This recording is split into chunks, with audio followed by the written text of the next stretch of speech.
Az én sportom a jégkorong, más néven hoki, jéghoki.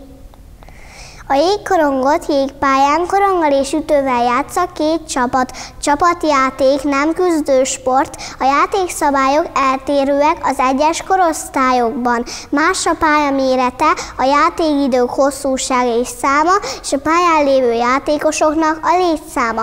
A játék lényege, hogy bejuttassuk a korongot az ellenfél kapujába. A jégkorong jellemzően azokban az országokban rendelkezik nagy múlttal, ahol hideg az idő, így lehetőség volt a természetes jégfeletek adta lehetőségek kihasználására. Népszerű sportág Kanadában, az USA-ban, Észak-Európa országaiban, Csehországban, Szlovákiában és Oroszországban. A sportág csúcsa az NHL.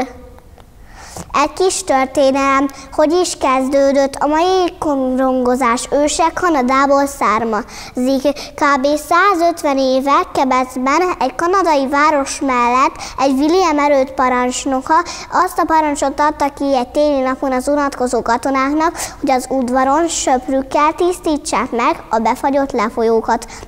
Nem hitte, hogy ezzel új sportág kialakulásának kedvezett. Egy katona elkezdett kergetni a jégen egy kis fadarabot a seprével, és ehhez a többiek is kedvet kaptak. A sportág kiegészült jégkorcsolyával, és először még csak göműlabdával játszották, utána jelent meg a mai korong elődje. Sokáig Bandy néven volt ismert, a hoki nevet később kapta. A jéglabdázás előzte meg a mi hazánkban is a jégkorong meghonosodását. 1899-ben már történtek kezdeményezések a jéglabdázás bevezetésére, de csak 1907-ben került sor az első nyilvános meccsre. Az első világháború után a műjégpálya megnyitásakor kezdődött el hazánkban is a jégkorong elterjedése. Magyar bajnokságot a Magyar Jégkorong Szövetség felügyeli. Férfi és női magyar bajnokságot egyaránt rendeznek. Az utánpótlás korosztályokban a tornákat vegyes csapatokban játsszák vegyesen fiúk és lányok.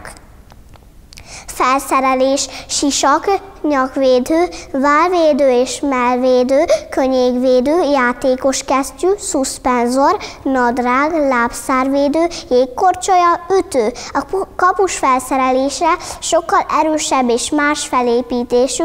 Érdekesség, hogy a kapus lábszárvédőt mamutnak hívják. Az én klubom, a Szombathelyi Pingvinek Jégkorong Klub 33 éve alakult. 2 éve, amikor én is elkezdtem járni, akkor készült el a fedett jégcsarnok is. A jégkorong oktatás mellett megtanulhatnak korcsolyázni óvodások, iskolások és felnőttek, curling oktatás is van. Közönségkorira bárki kedvére eljöhet korizni, még jégdiszkót is szoktak rendezni, ilyenkor a sötétben szól a zene és diszkófény van. Akinek nincs korja, kölcsönözhet.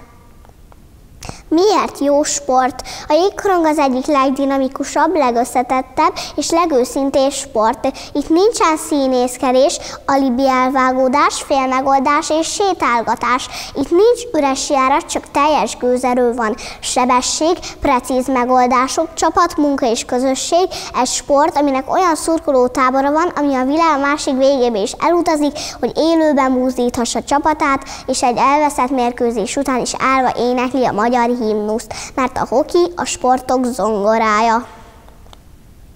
Villámgyors gondolkodást fejleszt, kitartóvá tesz, önbizalmat ad, megtanít csapatban játszani és gondolkodni.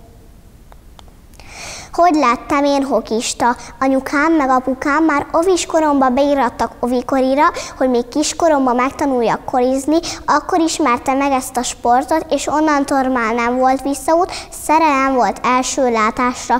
Anyukámnak megállíthatatlanul könyörögtem, hogy írasson ki társastáncról, és vigyen el hokizni. Anyukám 3 hónapig nem is akart hallani róla, de amikor apukám is mellém állt, akkor sikerült őt meggyőznünk, hogy ez az én sportom. Ma már Ősebánya, és apukámmal együtt ők a legnagyobb szurkolóim. Köszönöm a figyelmet!